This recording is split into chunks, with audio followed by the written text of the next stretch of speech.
Hey everyone, welcome to our small footprint. My name is Nyssa, and if you're new here, we are a family of 8 who live off-grid in Australia. It is Wednesday today, I think. I've lost track a little bit. I've been recording all the food prep that I've been doing, but I just haven't had a chance to do much about voiceovers or anything else. We have had a few just things. It's Christmas, and I forget how busy Christmas can be, I think is a lot of it. But also we had 25 mils of rain in about 10 minutes yesterday, and my garden, there's a lot of things that I'm going to come out here and try and tie up and fix up, but there's a lot of damage out here because that rain hit so fast. And we've got a whole week of rain forecast, which is great for the watering, but just not so great for...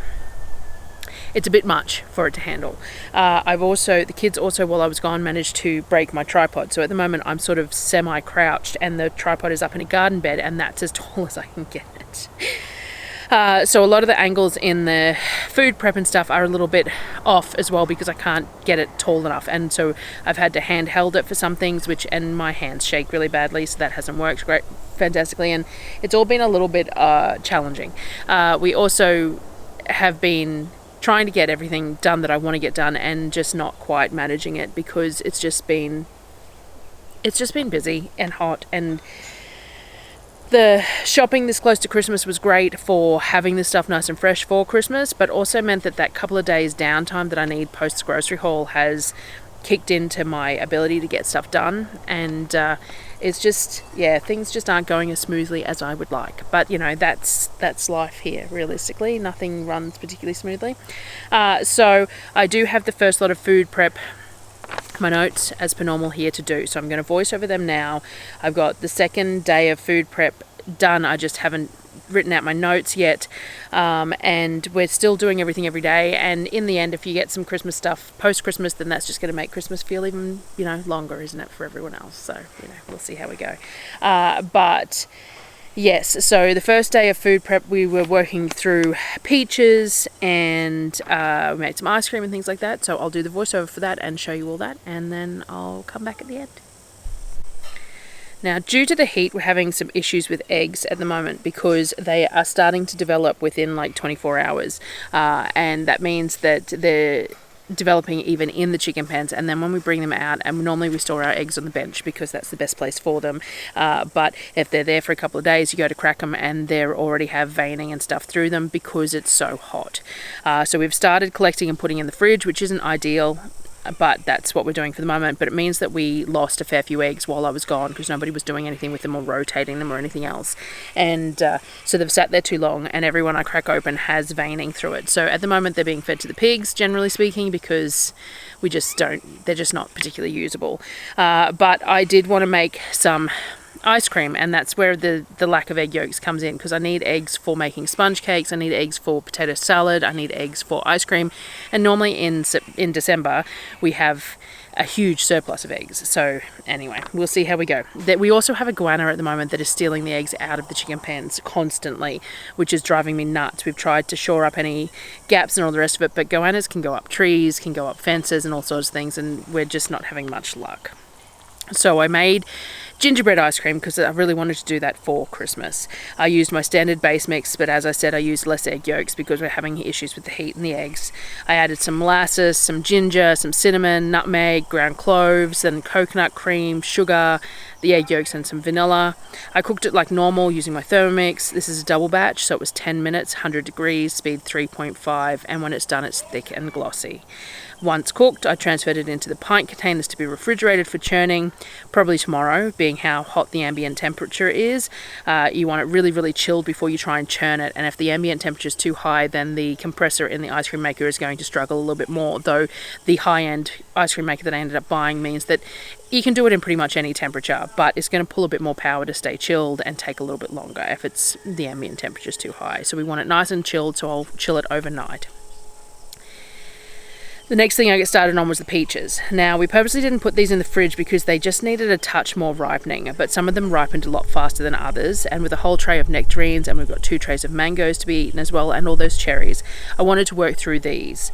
They're a clingstone, and it always makes it challenging to get the flesh off neatly. I started by cutting them into hemispheres both ways to see if I could get them to twist, but they were a bit soft, so I had no luck there. Then I started sort of quartering them and peeling them off the seeds, and still mangling a lot of the flesh, still ending up with it just a little too squishy. So in the end, I found the easiest way was just to slice it off the seed. I'm going to use the seeds for peach syrup anyway, so it doesn't matter if there's a bit of flesh left behind, and then that way I get really nice halves off the seed as well as the smaller pieces. So I just went through and I cut on the wider side of the seed, cut the nice halves off, and then cut the edges off the other side too, leaving a fair bit of flesh on the pips and putting them in a bowl. But as I said, I'm going to make syrup out of those, so it wasn't such a big deal. I did a few things with them. First up, I laid a whole bunch of the nicely cut halves out on a baking tray. I sprinkled with a little sugar and drizzled with some ghee. These I'm going to roast. I have a few ideas of what I want to do with them, but at this point I haven't actually decided. So for now, we're just going to roast them up, and then I'll make the decision later. Once they were in the oven, I started filling a baking tray with other nicely halved pieces to go into the freezer. These will be used for baking or eating frozen or in smoothies or many other dozens of things over the next weeks and months. The kids really love eating fruit straight from the freezer too, so regularly I go to grab some out, especially blueberries, out of the freezer to use for something, and there's none left anyway because the kids have eaten it frozen, which is fine.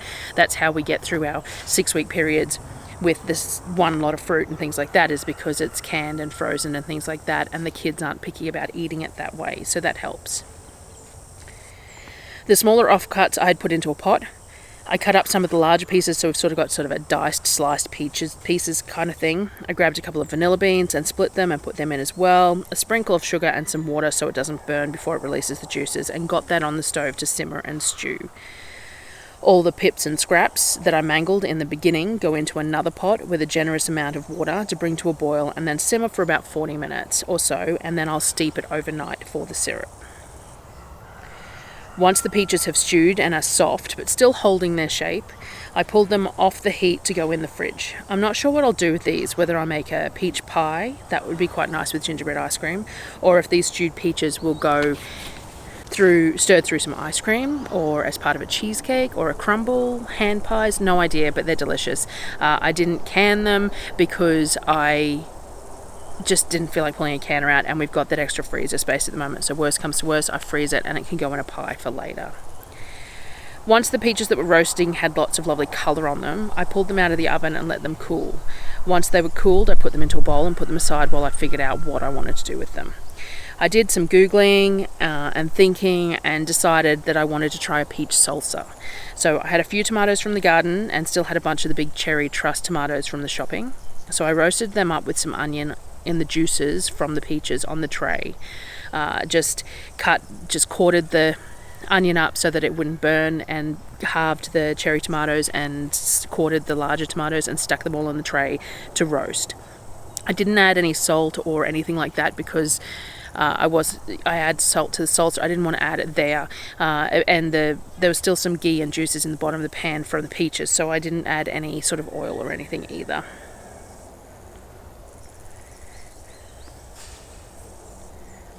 I also cut the tips off a few bulbs of garlic I got in the hamper the other week. I sprayed them with a bit of oil and sprinkled some salt, and then wrapped them in foil to roast as well.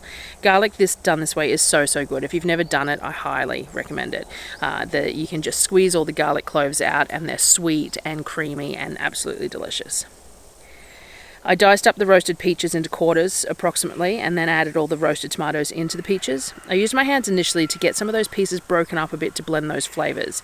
I don't want to break it up like mashing it, so I didn't want to use like the hacket or a wooden spoon or anything. I just wanted that gentle massaging to break up some of the insides of the tomatoes and some of those bits of peach.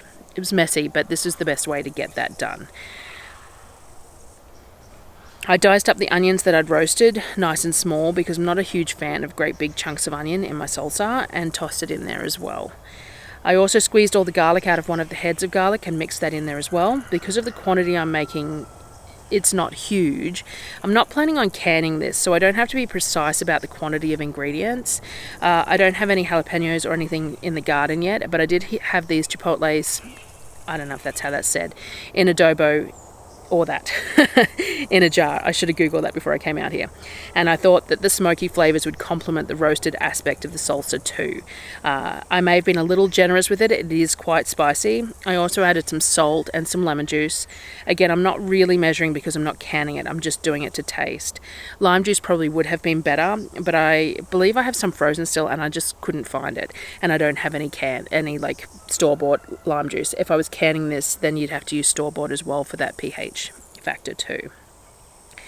Once it was all mixed up, I put it in a jar to go in the fridge. Not all of it fitted in this jar, so there was a small secondary jar that I taste tested from and got Darryl to as well. It's definitely bitey, but it's so very full of flavour. Darryl has since had some with ham on focaccia and things like that and says it's really nice. So it is probably more than we would eat in a short period of time, so I may need to freeze some of it, which is going to impact the texture of it a bit. I suppose I could do a small lot in the canner, but again, I didn't measure any of the ingredients, so I'm not real sure. We'll see how we go. Maybe I just need to make some meals that are specifically to eat this for in the next couple of days, or gift a jar to a friend or something. When we were as I said, because we were discussing, we weren't sure how to eat it, and I mentioned that Darryl had some sourdough focaccia. That's because I made it. So obviously I've jumped ahead of my notes here. I mixed up a batch of sourdough focaccia that evening so that I could cook it the next day. When we eat focaccia fresh, we quite often roast tomatoes and garlic in olive oil and use that on it. So that's why I thought that the salsa might work really well with the focaccia. So I mixed up that batch of overnight focaccia dough to cook in the morning, so it would proof overnight. The weather's a little fickle at the moment. We'll see how we go, but give it a go and we'll see how it cooks up in the morning, and then we can eat that fresh for lunch with some of the salsa and use some of that up. And if it works well, then we might do that a couple more times in the next week or so to use up some of that salsa. So I got a lot done, but it condenses quite small. But if we're trying to get these sort of somewhat daily videos out, then shorter is probably better in that case. We'll see how we go with the next days and what happens and all the rest of it. I'm spending a lot of time doing food prep, but a lot of it isn't anything extraordinary. It's just simple stuff that I'm doing to get stuff processed and get ready for Christmas and stuff. There's a lot of Christmas baking that I really want to do. We'll see how I go getting to it, because life is just being a little bit hectic. Our generator isn't working at the moment either. I've put in a warranty claim because we've had problems with it numerous times since we bought it, and we only bought it in June. So we've done some stuff to try and figure it out. We've done all the right servicing and everything, but nothing's working. So I put a warranty claim in, but it does mean that we're struggling with solar at the moment because, as you can tell, it's glary, but it's overcast. So we're getting some power in on the panels, but not excessive. And generally we run a generator for a couple of hours of an evening right around bath time, because we start dropping at that point of the evening because it's already dark. And we get to 100%, but then it starts dropping. And with 6 kids who like electronic devices like computers, and they have an Xbox and they have a couple of TVs that they all scatter between what they're doing, it chews power of an evening between that, the sunset and 9 or 10 o'clock when everyone goes to bed. And we find that our power won't last, because you can only use down to 70%. It won't last down to 70% overnight if we have all that stuff going. So at the moment the kids are allowed to watch a movie together, but they're not allowed to use all the computers and things like that if we can't run the generator, which is going to impact Christmas a little bit, because there's some stuff that's going to need power that they're getting for Christmas. But also it's supposed to rain for a week, which means that the solar may not even get to 100% during the day. So it's a bit of an issue. So at the moment we're trying to sort that out. We put a warranty claim in, but they say 1 to 3 days to get back to us. Theoretically, if they get back to us, so it's Wednesday today, if they get back to us today, tomorrow Darryl can drive into Toowoomba and swap it for a new model, so long as they are okay with the warranty and stuff. I do have the Jackery coming, but the tracking is a little unclear. Postage out here can be hit and miss, and then add Christmas to it. It's supposed to arrive before Christmas because I'm supposed to use it before Christmas, especially videos and stuff as well. And if it does, then we could give it a real good run of an evening, try running the kids' electronics on it and see how long it lasts and things like that. Give it a real good run for that purpose, and then the generator's not such a big deal, but it has to turn up in time as well. So we're a little up in the air at the moment, but yeah. So anyway, that is today's food prep video, all those peaches and stuff done, and then I will keep on chugging on and getting the videos out to you, and I will see you on the next one. Thanks guys.